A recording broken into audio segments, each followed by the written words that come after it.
মা, ওকে তুই কার কথা বলছিস? তুমি খুব ভালো করে জানো আমি কার কথা বলছি। বলো মা, বলো।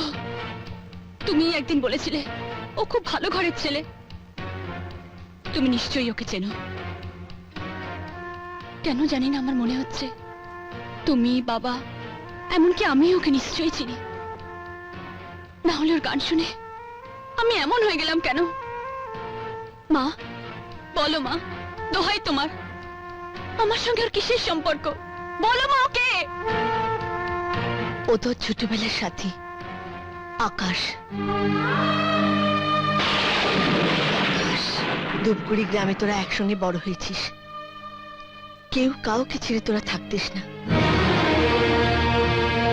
তোর বাবার যখন খুব খারাপ অবস্থা, ওর দাদাই তখন তোর বাবাকে টাকা দিয়েছিল ব্যবসা শুরু করার জন্য।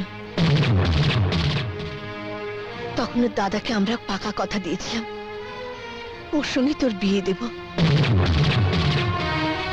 কিছুদিন আগে ওর দাদা বিয়ের কথা বলতেই বাড়িতে এসেছিল, কিন্তু তোর বাবা তাকে অপমান করে এই বাড়ি থেকে বিদায় করে দিয়েছে। ও শুধু এই বাড়িতে কাজ করতে আসেনি কবিতা, ওইটুকু জানতে এসেছে তোর ছোটবেলার কথা কিছু মনে আছে কিনা। মা, এসব কথা তুমি ওকে আগে বলনি কেন? ও কেন আমার কাছে নিজের পরিচয় দেয়নি?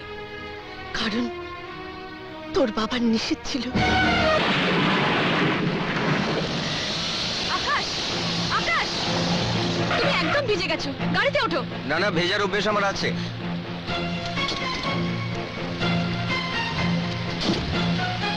আকাশ, গাড়িতে না ওঠো, ছাতাটা নাও, এটা নাও। সরি ম্যাডাম, এত দামি ছাতা আমাদের মাথায় মানায় না। তাছাড়া এই রোদ ঝড় বৃষ্টি সহ্য করাই তো আমাদের নিয়তি। কতজনের মাথায় আপনি ছাতা ধরবেন?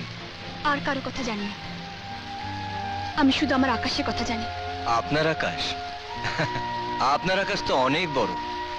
সেখানে তো মেঘ ঝড় বৃষ্টি থাকে না। সেখানে তো দিনে ঝকঝকে সূর্যের আলো আর রাতে চাঁদের জ্যোৎস্না। এই দিন মজুরিদের মাঝে আপনি তো আপনার আকাশকে খুঁজে পাবেন না। এইভাবে কষ্ট দিতে যদি তোমার ভালো লাগে, তাও যা ইচ্ছা তাই বলো। আমি জানি আমি তোমায় অনেক কষ্ট দিয়েছি আকাশ, কিন্তু আমি যা করেছি তা তোমাকে না চিনে করেছি, না জেনে করেছি। কিন্তু তুমি যা করছো তা সবকিছু জেনে শুনে করছো। তুমি কষ্ট দিচ্ছ আমাকে আকাশ।